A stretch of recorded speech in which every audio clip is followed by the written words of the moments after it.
ओम नमः शिवाय. आजच्या दिवसाची सुरुवात तर नेचर बघूनच झाली. आवरलं आणि एस टी आली. मला वाटलं एस टी गेली का पण नाही, आज तर मी एस टीची राणीच होते. मग काय कॉलेजमध्ये गेले आणि आज तसं कॉलेजमध्ये कोण आलंच नव्हतं.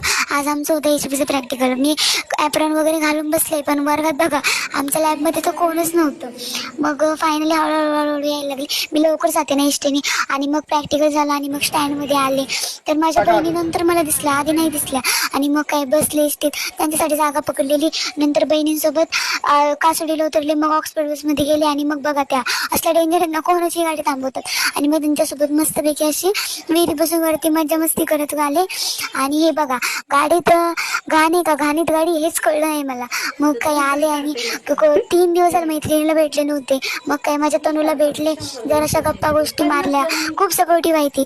मग आज दिवाबत्ती केली आणि बघा किती काम असतं. म्हणताल की महिन्याभरच गाणे काय, पण आज जरासं शेंगाडून सोडलं ना. आणि हे बघा इतकं घाण झालं ना, भाकरी केल्या मी आणि मग मस्तपैकी असं गॅस बीस पुसून घेतला आधी आणि मग चांगला घासला त्याला रगडून.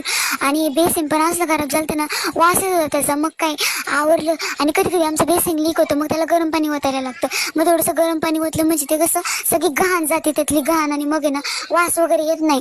आणि मग मस्त असं बेसिन साफ केलं तेव्हा कुठं असं बरं वाटतं. गॅस आणि बेसिंग हे असं त्याला चांगलं घासलं पाणी बिनी ओतून. आणि माझी मम्मी नाईटला जाते आणि आजी आत्याकडे गेली ना राहिला, त्यामुळे मला कॉलेजवर येऊनच स्वयंपाक वगैरे करायला लागतो, काम करायला लागतं. बहिणीकडे एक ती 12वीला आहे, त्यामुळे तिला जास्त काम देत नाही मी. थोडंसं द्यायचं तिला, केंड कुठं भांडी वगैरे, आणि बाकी सगळं स्वयंपाक वगैरे मिस करते.